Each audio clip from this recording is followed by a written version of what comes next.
जिन लोगों ने अभी तक इसके पिछले 10 घंटे की वीडियो नहीं देखा है, पहले वो देखो जा करके, और फिर उसके बाद 13.5-14 मिनट की एक और वीडियो अपलोड की, वो देखो जा करके। फिर जब वो सारी वीडियो देख लेना, फिर इस वीडियो को देखना आकर के। और तुम लोग वीडियो देखकर ऐसे ही निकल जाते हो, सब्सक्राइब तो करते नहीं हो, तो जल्दी जल्दी सब्सक्राइब करो और लाइक ध्यान में रख करके कर दिया करो। और हाइप करना बिल्कुल मत भूलना, ठीक है? कुछ ना करो लेकिन हाइप जरूर करना, उससे वीडियो बूस्ट होती है। इतना तो कर ही सकते, मैं वीडियो बनाता हूँ तो यार हमको भी थोड़ा मोटिवेशन मिलेगा वीडियो बनाने के लिए। और हाँ, तुम लोग कोई ऐसा मानवा बताओ जिसकी स्टोरी एकदम मजेदार हो, जिसको पढ़ के मजा आ जाए, भले ही वो कल्टीवेशन मानवा हो या मुरीन मानवा हो, लेकिन सिस्टम विस्टम वाला नहीं होना चाहिए। मैं एक ऐसे ही मानवा को ढूंढ रहा हूँ लेकिन साला मिल ही नहीं रहा है। तो कोई अच्छा सा मानवा सजेस्ट करो जिसकी स्टोरी बहुत ज्यादा ही अच्छी हो, उसको किसी ने भी एक्सप्लेन नहीं किया हो, और अगर उसका एक एपिसोड देखो तो मन करे कि दूसरा एपिसोड भी जल्द से जल्द देखो। तो ऐसे किसी मानवा को सजेस्ट करो। तो अब ज्यादा बकवास कर लिया, तो अब बिना किसी देरी के इस वीडियो को स्टार्ट करते हैं। तो द हेवनली डीमन के इस एपिसोड की स्टार्टिंग में जियोक पैट्रियार्च से कहता है drifting cloud and flowing water का, और ये फेमस है इसकी स्वीटनेस और इसके अच्छे टेस्ट के लिए। पैट्रियार्च भी उस फ्रूट को ध्यान से देखने लगता है दोबारा से। अपना जियोक कहता है, और ये एक पीच है जो कि तुम्हारी लाइफ स्पैन को बढ़ा देगा, क्या तुम ये एक खरीदना चाहोगे? और जब पैट्रियार्च जियोक की बात सुनता है तो वो वैसे ही कहता है, अपने लाइफ स्पैन को बढ़ाओ जाके, वो जरूर बहुत ज्यादा ही महंगा होगा। जियोक पैट्रियार्च से कहता है, इस बार मुझे लग रहा था कि मैं थोड़ा घाटे वाला बिजनेस करूंगा। मैं जो मांगना चाहता था वो ये था कि तुम सेक्ट लीडर जोंग को रिहा कर दो और उनका नाम साफ कर दो। क्या बेतुका सौदा है। हमारे क्लैन को मुरीम का दुश्मन करार दिया जाएगा और हमारे सभी सहयोगी फैमिली पीछे हट जाएंगी। इस दर पर क्या हम नुकसान नहीं उठा रहे हैं? इस पर हम भी नुकसान उठाएंगे। तुम कह रहे हो इससे तुम्हें नुकसान होगा? जियोक दोबारा से कहता है, अगर ये लाइफ को बचाने के लिए कंसिडर किया जाए तो वास्तव में ये बहुत ज्यादा ही कम प्राइस है। देन वैसे ही जो पैट्रियार्च होता है उस फ्रूट को अपनी तरफ खींचते हुए कहता है, ये पीच मुझे लगता है इसकी जरूरत मुझसे ज्यादा तुम्हें पड़ेगी। जब जियोक पैट्रियार्च की बात सुनता है वो कुछ भी नहीं कहता, वो बस हल्की से स्माइल करता है। जियोक फिर वैसे ही पीछे हट जाता है और वापस जाते हुए पैट्रियार्च से कहता है, जैसा कि मैंने सोचा था, हमारे पास सही में एक अच्छे प्रोडक्ट के लिए बिल्कुल भी सही आंखें नहीं हैं। तो फिर 2 दिन में दोबारा मिलते हैं। और इस समय जो पैट्रियार्च था वो कुछ भी नहीं बोल रहा था, वो बस जियोक को वहाँ से ध्यान से जाता हुआ देख रहा था। और अब यहीं पे सीन कट होता है। अब हमें एक रूम का सीन दिखाया जाता है जहाँ पर जियोक का फादर एक जगह पर देख रहा होता है ध्यान से। इस समय जियोक के फादर देख रहे होते हैं उन्हें दोनों स्वर्ड्स की तरफ, और जब वो ऐसे स्वर्ड्स को देख रहे थे वैसे जियोक की मदर कहती है, मैं अभी भी इन वेपन्स को देख रही हूँ, क्या आपको इससे परेशानी हो रही है कि जियोंग ने इन्हें वापस दे दिया? जियोक का फादर कहता है, मैं बस ये सोच रहा था कि उसने ऐसा क्यों किया, बस इतना ही। जियोक की मदर खड़ी होते हुए कहती है, ज्यादा मत सोचो, ये ओरिजिनली हमारे ही हैं, वो बस हमें वापस कर रहा है क्योंकि ये हमसे बिलोंग करते हैं। और ये कहने के बाद जियोक की मदर जियोक के फादर के पास आ जाती है। देन वैसे ही जियोक का फादर जियोक की मदर से कहता है, तुम सही हो। एनीवे, अब जब तुमने नॉर्थर्न हेवन सुप्रीम फैमिली को 3 दिन दे दिए हैं तो फिर तुम अब आगे क्या करना चाहती हो? तुम कैसा प्लान बना रही हो? जियोक की मदर हंसते हुए कहती हैं, ये तो बस छोटा सा प्रैंक था ना जियोक, वैसे भी इससे पहले इसका ध्यान रख लेगा। जियोक का फादर वैसे ही जियोक की मदर के हाथों को छूते हुए कहता है, वो बिल्कुल तुम्हारी तरह है। और जब जियोक की मदर ये बात सुनती है तो वैसे जियोक के फादर से कहती है, आपको इस बात की चिंता थी कि मैं उनकी पूरी फैमिली को खत्म कर दूंगी? जियोक का फादर कहता है, ऐसा बिल्कुल नहीं है, मैं बस यही सोच रहा था कि सेक्ट लीडर जोंग की बेगुनाही कैसे साबित की जाए। जियोक की मदर कहती हैं, ये पहली बार नहीं है जब नॉर्थर्न हेवन सुप्रीम फैमिली ने इस तरह के अत्याचार किए हैं, बस आशा है कि उनके कारण और अधिक निर्दोष लोग और भी पीड़ा नहीं झेलेंगे। और मुझे भी यकीन है कि हमारा जियोन भी ऐसा ही सोचता होगा। जियोक का फादर जब अपनी वाइफ की बात सुनता है तो वैसे ही कहता है, शायद ये सोचता होगा कि ये सब करना अननेसेसरी है। अब मैं द ऑर्थोडॉक्स पाथ अलायंस की तरफ जाऊंगा, दुनिया की नजरों में एक लीडर की बेइज्जती को दूर करने के लिए किसी ऐसे तीसरे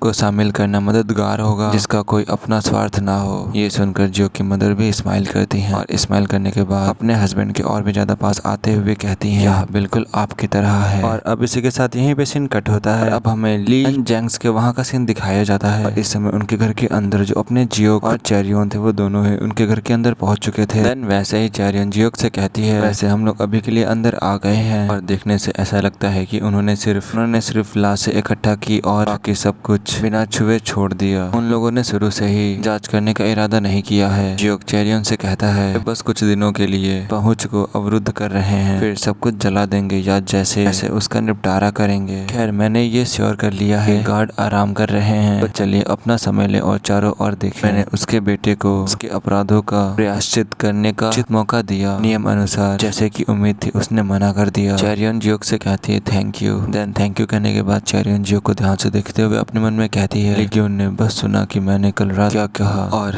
नॉर्थर्न हेवन सुप्रीम फैमिली तुरंत ही चले गए, लेकिन जब से मैंने इम चियोन्से को रिजेक्ट किया है। और जब चेरियन ऐसे ही सब कुछ सोच रही थी वैसे ही जियोक चेरियन से कहता है जब मुझे सेक्ट लीडर मिल जाएंगे मैं उससे अपने तरीके से निपटने की योजना बनाऊंगा। मुझे फिर उससे फर्क नहीं पड़ता कि मेरी मदर फिर तब क्या सोचेंगे, लेकिन अब मेरा कोई भी इरादा नहीं है इस कमीने को कि मैं उसे और भी ज्यादा जिंदा रहने दूं। मैं उसे मार डालूंगा तुम्हारे पापा के मिलते ही। मैं उसे अब और भी ज्यादा जिंदा नहीं देख सकता। और निशानों को देखते हुए ये कह सकते हैं कि यहाँ एक से अधिक हथियारे आए थे, लेकिन उनमें से कोई भी अच्छी तरह से मार्शल आर्ट में स्किल्डफुल नहीं था। ली हान जांग जैसे नॉर्मल घर के लिए उस लेवल के लोग शायद इनफ थे। चेरियन लेकिन उस मुर्गी घर में कुछ गड़बड़ है। देन वैसे जो अपना जियोक होता है वो उस मुर्गी घर के पास आ जाता है और उसके दरवाजे को खोलते हुए कहता है मुर्गियों ने दूर वाले भूसे में कोई भी अंडे नहीं दिए। अब जबकि तुमने इसका जिक्र किया है वैसे ही चेरियन कुछ नोटिस करती है और ध्यान से आंखें खुली करके वहीं पर बस देखने लगती है और फिर वैसे चिल्लाते हुए कहती है आखिरकार यहाँ पर ये बच्चा कैसे है। और अब हमें दिखाया जाता है कि उस मुर्गी घर के अंदर उस भूसे के अंदर एक बच्चा बेहोशी हालत में वहीं पर लेटा हुआ था, पड़ा हुआ था। और अब यहीं पे सीन कट होता है और अब हमें दोबारा से न्यू विंड मैनर का सीन दिखाया जाता है। इस समय जो चेरियन थी वो उस लड़के की देखभाल कर रही थी। इस समय जो चेरियन और जियोक थे वो लोग उस बच्चे को न्यू विंड मैनर में ले गए थे और उसकी अच्छे से देखभाल कर रहे थे। उस बच्चे की देखभाल करते हुए चेरियन अपने मन में कहती है आखिरकार फाइनली ये सो गया। जिस समय बच्चे को होश आया था वो डर के मारे फूट फूट कर रोने लगा था और रोते रोते अपने चेरियन से चिपक गया था और वो बच्चा बस मम्मी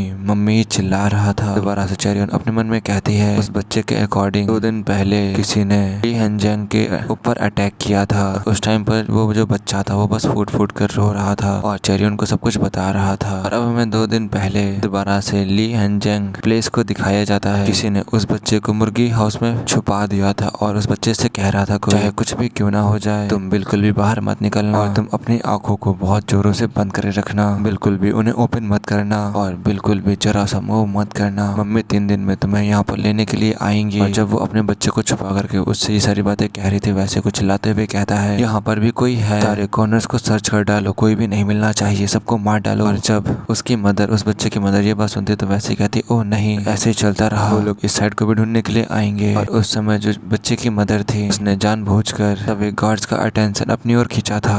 दोबारा से हमें उसकी मदर का सीन दिखाया जाता है जो कि सामने की तरफ जाने लगी थी। उस तरफ से कुछ लोग बोल रहे थे कि यहाँ से एक भी इंसान बचकर नहीं जाना चाहिए और हमें नहीं पता कि कौन जल्दी से कौन हमारे सामने आकर अपीयर हो जाए, तो इसलिए जल्दी जल्दी मूव करो। इस समय जो उस बच्चे की मदर थी वो एक गार्ड के सामने आ चुकी थी, वो एक असिस्टेंट के सामने आ चुकी थी। जब वो असिस्टेंट उस मदर को देखता है, उस लड़की को, औरत को देखता है, वैसे ही कहता है तो यहाँ पर एक और भी है। और उस मुर्गी हाउस से जो वो लड़का था वो बस ध्यान से अपनी मदर की ओर देख रहा था। जब वो बच्चा अपने सामने देख रहा था वैसे किसी की चिल्लाने की आवाज आती है और इस समय उस बच्चे की जो मदर थी वो मर चुकी थी। और अभी मरी नहीं थी, वो बस कांप रही थी, वो बस कैसे न कैसे मूव कर रही थी। और जो वो आदमी था वो वहाँ से होकर के लेडी के ऊपर अपने हथियार से अटैक करके आगे की ओर बढ़ने लगा था उसी बच्चे की ओर। जाते हुए कहता है आप सिर्फ बैकयार्ड ही बचा है चेक करने के लिए। और जब वो आगे की तरफ जा रहा था दिन वैसे ही जो उस बच्चे की मदर होती है वो गरम गरम तेल को एक कटोरे में भरने लगती है और फिर वैसे ही उस गरम गरम तेल को उस आदमी के ऊपर फेंक देती है। आदमी अपने स्वॉर्ड से उस चीज को रोकने की कोशिश करता है लेकिन तब भी वो नहीं रोक पाता है। सारा खाना या तेल जो भी उस आदमी के ऊपर आ जाता है। और इस समय जो उस लड़के की मदर थी अब वो पूरी तरीके से मर चुकी थी। इस समय जो वो आदमी था वो चिल्लाते हुए कह रहा था धत तेरे की, मुझे लगा था कि ये मर गई। और इस समय जो वो औरत थी उस औरत की आंखों से अभी भी बहुत ज्यादा आंसू बह रहे थे मरने के बाद भी। दोबारा से चेरियन अपने मन में कहती है उसने ये सब कुछ इसलिए किया क्योंकि वो अपने प्रीशियस बच्चे को बचाना चाहती थी। ऐसा लगता है कि ये बच्चा ये सब देखने के बाद बेहोश हो गया, जो ईमानदारी से शायद बेहतर के लिए होता। किसने ही कभी सोचा होगा कि कोई उस छोटे से भूसे के ढेर के अंदर बच्चा छुपा हो सकता है। और कुछ बैठियों ने वहाँ पर एक बार भी देखने के बारे में नहीं सोचा। इस बच्चे की माँ ने अपने बच्चे की अंत तक रक्षा करने की कोशिश की। उस औरत ने अपनी आखिरी सांस तक अपने बच्चे को बचाया। ये सब कुछ सोचते सोचते चेरियन की आंखों में आंसू आ चुके थे। और अब इसी के साथ जो ये वाला एपिसोड यहीं पे खत्म होता है। और तुम लोग एक अच्छा सा मानवा जरूर सजेस्ट कर देना जिसकी स्टोरी काफी अच्छी हो, किसी ने भी उस स्टोरी को एक्सप्लेन ना किया हो। और अगर तुम लोगों ने पूरी वीडियो को देख लिया है तो कमेंट में जाकर के वीडियो को हाइप करना मत भूलना, उससे थोड़ी सी मुझे रीच मिलेगी। और जिन लोगों ने अभी तक भी इस चैनल को सब्सक्राइब नहीं किया तो जल्दी से सब्सक्राइब कर लो, क्योंकि तुम्हारा सब्सक्रिप्शन हमारा मोटिवेशन। और कमेंट करके जरूर बताना कि ये वीडियो तुम्हें कैसा लगा। अब मिलते हैं द हेवनली डीमन के नेक्स्ट एपिसोड में, तब तक के लिए बाय बाय।